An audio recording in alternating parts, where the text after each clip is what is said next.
Greetings, fellow adventurers. I am the Medieval Nerd, and welcome to a random rant video. Today I was watching one of my favorite YouTubers, Top Hats and Champagne. He is currently doing a playthrough of Fallout 4. And while watching his episode 5, I was rather startled by a few things in the game. I know some people, I don't own it personally. Some people I've been reading on articles and whatnot that the game is dumbed down and lacks some open world / RPG features that you'd expect. And I wanted to take a few minutes and showcase a few of these shortcomings of the game, some of which actually literally blew my mind. So without further ado, I asked Top Hats and Champagne's permission, and I took a few screenshots of his video. It's a 720p video streaming, so I apologize. I took full screenshots, so it doesn't look super good, but it's enough for the point. So, slight spoilers, I guess, because I'm going to talk about a little mission that he's doing during this episode. Basically, you get the chance to acquire a power armor early on in the game, and the quest to get it is rather absurd. So here's a guy named Preston, and he's explaining to your character that they're having a really hard time. They're being attacked by raiders. A month ago, there was, as he's saying in this screenshot, a month ago there's 20 of us. Yesterday there were 8. Now there's 5. So basically they're dying left and right, and they need someone to help them out.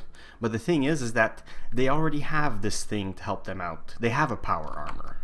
And I'm skipping some points here because I'll go back to them later.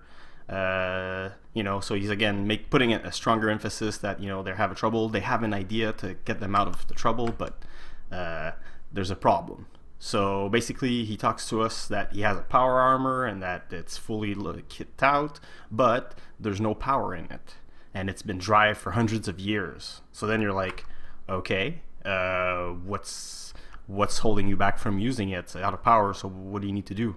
And then they're like talking about this FC, which I think is a fusion core, that if they just could get their hands on it, they could power the suit and then take care of the raiders, and everything would be fine. And oops, I skipped the screenshot there. So yeah, and then you're thinking of, they're saying, I wanted to show you the text of when they basically explain where it's located. They're talking about it's in the basement of this building, but it's behind some security door. So, and the tinkerer that was talking about the power armor says, "Hey, I just tinker stuff. Security and breaking into stuff, it's not my forte." So you're thinking, okay, it's probably like this, vault-like door that is, between high security, and there might be some enemies or something there. But no.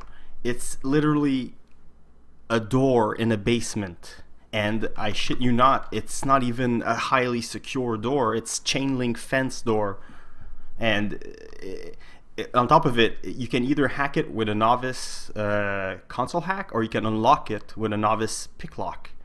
So they've been sitting here dying with a power fusion core beneath them, their hideout / base. Behind this really flimsy structure, and they're like, oh, you know what? Until we find out somebody who can hack the console or pick the lock, we're fucked. We're gonna die here. It's beyond absurd. And look, when you finally go inside, you see that this whole wall is just fence. I mean, what the fuck? What? It's unreal that they're dying and they have access to this resource, yet they're completely unable to figure out a way to get into this room. You know how to be invincible in Fallout 4? Manage to take that chain link fence, wrap it around yourself, and I guess you're invincible, because apparently nobody can do anything against that type of material.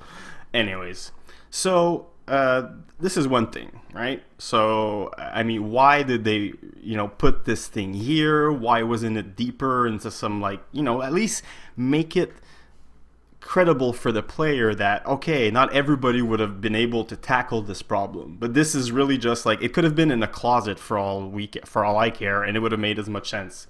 It's like, it's in that closet, but everybody's kind of scared of the dark, and we don't know, there might be a boogeyman in there, so if you feel really courageous, maybe you can go pick it up. I mean, wow, I'm just floored. Anyways, so the quest for the power armor is so stupid. I mean, I think I might take some time and make other videos to compare. I'm currently doing a playthrough of Morrowind and make some comparisons maybe of Morrowind and Skyrim on how modern games are dumbing down quest lines and, making things, too easy, too fast. I mean, I guess this is catering to an audience that has a shorter attention span, and they're like, where's the fusion core? It's down this complicated maze, and I don't want to do that, whatever. It's ridiculous. Anyways, that was one of the things I wanted to talk about, the dumbing down of quests, and here's a pretty good example, right? These people are dying, they have access to their salvation, but it's behind a closet door, so oh my god, what are we gonna do?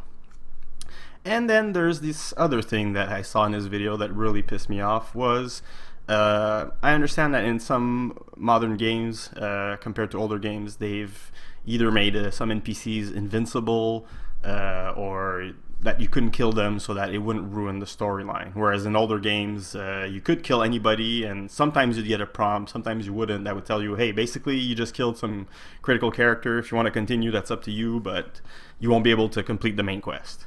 So, it would let you put yourself into situations where basically you could be quote-unquote stuck and the main storyline couldn't progress anymore. That's fine. I mean, if you don't want to let the player leave the narrative, then, you can take some measures to do that. But the way they did it in Fallout 4 is just, it is to like some level of stupidity. So our friend here, Top Hats and Champagne, he gets his power armor, right now he's in it, and he goes back to see Preston. He doesn't like Preston, he doesn't like this group, he never felt some kind of friendship with them, so he wanted to go there and just, I got your power armor, thank you very much, now I'm taking you down. Which he proceeds to do so. Preston, as you can see here, almost no more health, bam, on the floor within seconds. I mean, look at the timestamp. He starts shooting at 22 seconds, 30 seconds, the guy's down, and I think I even didn't take it as soon as he fell down. But there you go. So what happens when he does this? Well, as you can see in the previous screenshot, there was a few NPCs sitting next to Preston while they get up and start running. So you're like, okay, I guess, they're gonna leave or something. No, not only does this guy not die, but seconds later, the old lady sitting next to him is back. Literally 7 seconds later. So basically, the AI routine is get up, run around for 5 seconds, sit back down, and pretend nothing has happened. Obviously, our friend Preston here is having a bit of a trouble to get up because he has like some kind of a timer or something. Like, oh, that was really a lot of bullets you just put in my body. Give me a few minutes to rest here. I need a breather. And so that's it. So within 17 seconds of him starting to shoot, the scene has reset itself. All the characters are back in their initial positions as nothing happened. And then you think, okay, their AI screwed up, whatever, but Preston isn't gonna, take that lightly. Well, he does. Not only does he take it lightly, he completely ignores what happened. It's like you never shot him. Nothing you did mattered. Up to the point that he started shooting, it's like the game just, went to bed and then just woke up and like, that was a nice snap. That was amazing. That was pretty of an amazing display. Yeah, I just Top Hats and Champagne just murdered you. And this is what you say when you wake up. I'm glad you're on our side. I mean, like I was saying, if they don't want the player to break the narrative, then find a way to. You need to find a way to avoid having these types of situations where the player is living this completely unimmersive moment. You just shot somebody, people run around for a few seconds, sit back down, and the guy you just shot gets back up and talks to you like, oh, you just completed the quest, you just killed all those raiders, thank you so much. Never mind that you just drilled me full of holes with that big minigun of yours. I don't give a shit.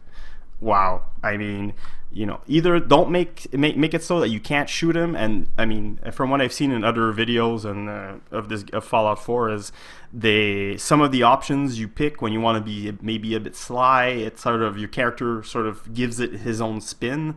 I already had that problem in other Fallout games where I was reading the description and I was like, okay, that's going to be a mean reply, and then suddenly, oh, okay, no, that's what you meant? Anyways, I'm veering a bit off top on the third point I wanted to cover. So just to close this whole, unkillable NPCs problem. So basically, they just need to find a way to prevent the player from killing them. So let's say you put all the NPCs in like closed off areas, and when you're in that area, your weapons are disabled. Or if you try to, throw a grenade or use your weapon in a room with these guys, your player says, "I can't kill these people."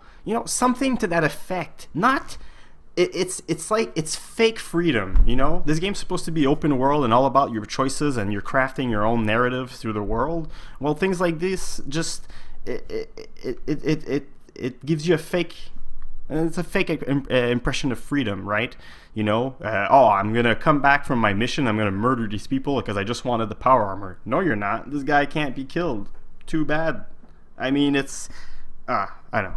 I'm a loss of words. I'm just really upset. I'm definitely not going to be buying Fallout 4. I mean, if this is the way open world games are going, I'm not happy. I find that it breaks the charm of going about your own way and maybe sacrificing some part of the content because you're not playing into the hand of the game. But there should always be a way to pick up the quest further down the road or something. I mean, wow. Or at least just let okay, you've ruined the main quest, too bad. Now we can go around the world and be a badass and shoot everybody. Who cares? If that's your cup of tea, why not? Why? And if you don't even want to cater to that group of people, why even allow it? Like, oh, you can shoot him, but he's gonna get up 2 seconds later. As I said in in the comments of Top Ass and Champagne's video, why not make it so that when you have your gun and you're aiming at a critical NPC, your gun just shoots flowers, and then the NPC can be all, "Oh, stop it, you silly rascal! Oh, it's tickling me." You think to yourself, well, that would be completely stupid because it would break the immersion. But how is shooting up the guy, having him get up 2 seconds later, not breaking the immersion? What, he's like you're like, okay, I'll just pretend that I really beat him up badly, and he's like, a really forgiving type of guy. Anyways, before I almost veered off topic and went on the subjects of text options, I had heard that the text options in Fallout 4 were heavily summarized. But the screenshot I had seen initially was just one that I think you were talking with dog meat. So it was like fetch, get meat or something. So I was like, oh, okay, well, people were cherry picking, but check these out, okay? This, that, those are examples of the hint about what you're gonna go say to the NPC. I mean, in Fallout 3 and New Vegas, I sometimes had trouble, even with like a short sentence describing what was my character gonna say. I would sometimes misinterpret it.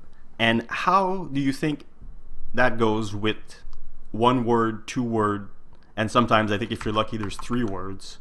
Better be good.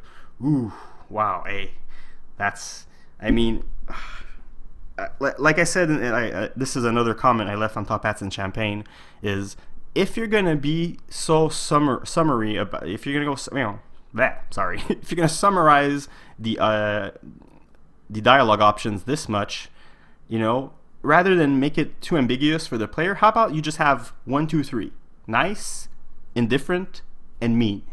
So at least, since they don't even actually give you a good idea of what your character is going to be actually saying, and by picking those options, at least now I'm like, okay, whatever, I want to be indifferent to this situation. I want to be nice to these people. I want to be mean to this person. It would make it even much more sense, and it would cut down on the, oh my god, I don't want to read 2 paragraphs to know what I want to say, so whatever, I'm going to pick anything. So, 1, 2, 3.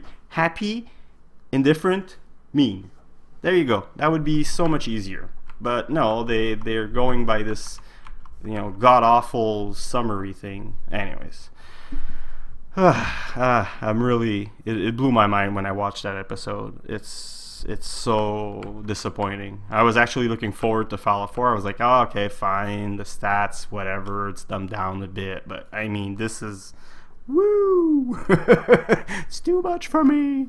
Anyways, so that's about it. I'm gonna stop because this is going on for way too long probably.